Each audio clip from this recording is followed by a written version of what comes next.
toutes celles et ceux qui attendaient des ajustements de la part d'Hansi Flick. J'espère que vous êtes contents ce soir. On a vu des changements du côté du Barça. Maintenant, la question qu'on va se poser, la question importante dans ce débrief, c'est est-ce que cet ajustement, est-ce que ce changement est intéressant pour la suite de la saison?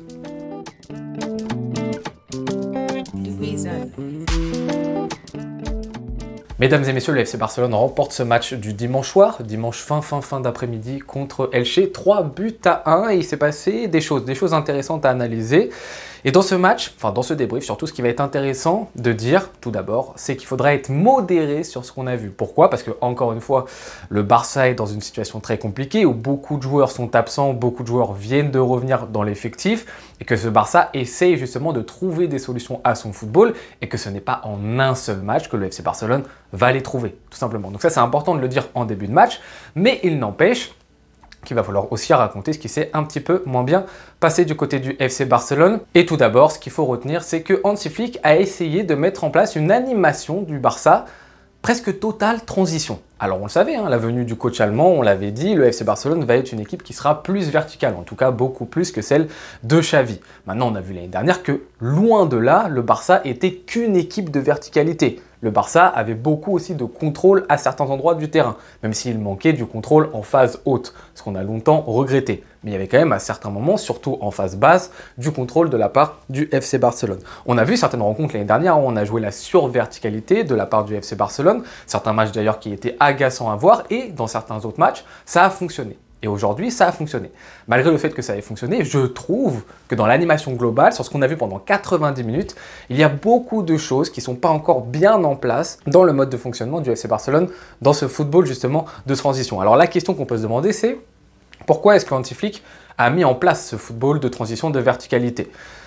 Alors, une des premières raisons, ça peut être justement pour essayer d'améliorer ce qui se passe devant, l'animation offensive. On l'a vu, il y a des difficultés, c'est-à-dire que les 4 de devant, surtout dans les derniers matchs, que ce soit Fermin, Lamine Yamal, Ferran Torres, Rashford, c'était compliqué pour eux de trouver des éléments où ils s'entendaient bien et où justement ils arrivaient à faire des différences et surtout à poser des difficultés à l'équipe adverse.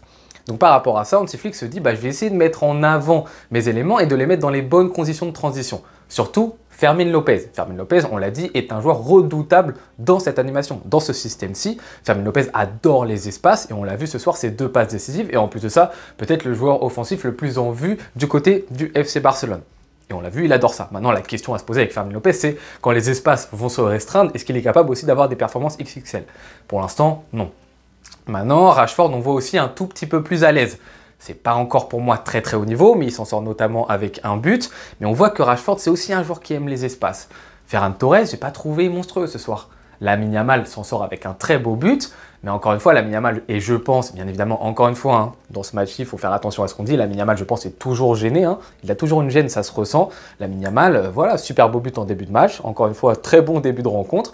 Puis au fur et à mesure de la rencontre, il s'éteint, il est de moins en moins trouvé et fait de moins en moins de différence. Donc finalement, si on fait le bilan de tous les offensifs du Barça, est-ce que ça a un tel réel changement positif? C'est une question. On peut passer au milieu de terrain. Là, c'est vrai que on a des joueurs, surtout Casado, qui je trouve se complaisent un peu plus aussi dans ce registre-ci. Casado aime bien, notamment la passe qu'il fait de rupture pour Fermin Lopez sur le 3e but. C'est une passe type Casado justement qu'il aime bien faire. Donc c'est un joueur qui s'épanouit un petit peu plus là-dedans. Mais pour le reste, on peut se demander encore si cette mise en place peut être intéressante sur le volet offensif du côté du Barça. Et surtout qu'il faut se dire que sur les buts qu'on met, Elche fait aussi de grosses erreurs. Le premier but, c'est une très mauvaise relance, bonne sortie, belle projection de Baldé, mais c'est une grosse erreur. Le deuxième but, c'est une énorme glissade du joueur d'Elche. Donc c'est-à-dire que le FC Barcelone a aussi capitalisé sur ça. Mais est-ce que foncièrement le Barça était réellement dangereux, totalement en transition, comme des équipes l'ont été? C'est-à-dire que Liverpool, à un moment sous Klopp, pas tout le temps, pas toutes les années sous Klopp, mais on va dire pendant 1-2 ans facile, jouait réellement en transition. Mais c'était une équipe qui, limite, sur chaque offensive, faisait peur. Ils arrivaient en surnombre dans la surface adverse, ils arrivaient à toute berzingue et tous les joueurs étaient en confiance. Là, ce soir, c'est pas ce qu'on a vu de la part du FC Barcelone. Beaucoup de verticalité n'a pas été bien utilisée, et notamment dans les sorties de balles. Dans les sorties de balles, on voyait un Barça qui essayait de faire 3 passes, bon pressing de Elche, et ensuite le Barça envoyait le ballon au hasard dans le camp d'Elche. Alors si ça passe, ça passe. Si ça casse, c'est une perte de balle. Alors à un moment, c'est passé. Quand le joueur de Elche a glissé, c'était bien. Mais la passe était mauvaise. C'est-à-dire que le Barça n'a pas un contrôle, je trouve, encore dans sa transition, dans sa verticalité. Il pourrait y en avoir et il n'en a pas. Donc oui, c'est intéressant parce que certains joueurs s'y plaisent plus, notamment Fermín López. On voit que c'est un joueur qui adore ça et qui raffole de ça. Mais je trouve que dans le contrôle de cette verticalité, de ce Barça transition, on n'y est pas encore. Et vous allez me dire, c'est peut-être normal, c'est que le début. Là, pour la première fois, on l'essaye vraiment énormément. Donc ça peut s'entendre. Mais je trouve qu'il manque de contrôle. Si encore on était face à un Barça qui arrive bien en contrôle de transition, je pourrais dire ok, même si c'est pas mon football, hein, vous le savez, moi c'est le football de possession qui m'appelle. C'est-à-dire que j'aime ce Barça de possession sans qu'on reste sur une possession stérile. Hein. J'ai pas envie qu'on soit une équipe de handball qui fasse que des passes, ça m'intéresse pas. Mais plus de possession, plus de contrôle et plus de meilleur pressing. Or du côté du Barça, je trouve que c'était de la transition pour de la transition de facilité finalement. Et parce que Elche était plus faible intrinsèquement, c'est passé. Mais est-ce que face à plus fort, ça va passer ? J'ai un point d'interrogation. Et maintenant qu'on a vu l'aspect offensif, sur l'aspect défensif, est-ce que ça nous a aidé? Là, pas du tout. C'est-à-dire que si encore sur la phase offensive, on a vu les petits trucs qui peuvent être positifs, c'est sympa, etc. Sur la phase défensive, ça ne nous a pas aidé. On se mange un but, ou bien évidemment hein, la ligne du hors-jeu, encore une fois, mais encore une fois, le pressing est très très mauvais. Ah oui, et d'ailleurs pour la petite parenthèse, Araujo, oui avec Ronald Araujo, il n'y a plus de problème avec le hors-jeu parce qu'il court vite. Ah oui, Ronald Araujo, il est super fort en duel. Encore un nouvel exemple de Araujo super fort en duel sur le but. Hein. Regardez à combien de mètres il est du joueur qui tient le ballon. Voilà. Encore une fois, un nouvel exemple, cette fois-ci contre Elche. Donc voilà, mais en plus de ça, de ce but qu'on a concédé, on concède 2 barres, donc un poteau et une barre transversale, et on concède aussi pas mal de situations. Et surtout, on laisse beaucoup, je trouve, beaucoup trop le ballon à Elche. Surtout quand tu joues contre une équipe qui n'est pas non plus une équipe redoutable de Liga, même si cette année elle fait un très bon début de saison et qu'elle produit du jeu. Donc d'ailleurs bravo à Elche pour le jeu qu'elle a produit et pour les ambitions qu'elle a mises en place sur ce terrain. Mais tu leur laisses beaucoup trop le ballon. Ton pressing est toujours aussi mauvais. Donc c'est-à-dire que ça tu l'as pas corrigé alors que c'est peut-être l'élément le plus important à corriger de la part du FC Barcelone. Et en plus de ça, tu ne sais pas récupérer le ballon assez vite. Et tu as à certains moments, des joueurs qui se regardent défendre, hein. Même des fois des Casado, des De Jong, on tombe sur des... On laisse le ballon à Elche, on joue à la maison, on est le FC Barcelone, tu peux pas laisser les équipes contrôler le ballon dans ton camp et se faire 1 milliard de passes, tu peux pas, faut que tu sois agressif au bout d'un moment. Et je trouve que du côté du FC Barcelone, tu as trop des joueurs qui défensivement se regardent et on voit ce qui se passe. Et on se mange des situations. Alors pas énormément d'occasions, vous allez me dire Chesney n'a pas fait un travail totalement fou, ok, parce que c'est Elche aussi en face. Et encore une fois, qu'est-ce qui est important pour le Barça dans ce genre de rencontre? Est-ce que c'est de totalement s'adapter à l'adversaire et se dire là notre objectif c'est juste de gagner contre Elche, ou est-ce que c'est de se dire on prépare notre animation et notre socle pour les gros rendez-vous, pour les grosses rencontres, notamment en Ligue des Champions qu'on aura très bientôt par exemple contre Chelsea? C'est la question qu'il faut se poser. Donc oui, on gagne ce match-ci, c'est bien, on met 3 buts, on a certaines situations, mais est-ce que là les fondements qu'on a appris sur cette rencontre, ils nous racontent quelque chose, ils nous apportent quelque chose qui va être important pour la suite de la saison? Est-ce qu'on va pouvoir réellement travailler sur ce football-ci? Je ne pense pas, je ne suis pas sûr. D'autant plus que moi je trouve, mais ça c'est juste une impression personnelle, hein, vous serez pour certains pas d'accord avec moi, qu'on s'ennuie.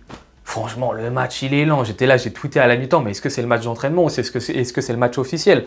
C'est lent quoi. On récupère le ballon, on fait 2 passes, on envoie une passe devant.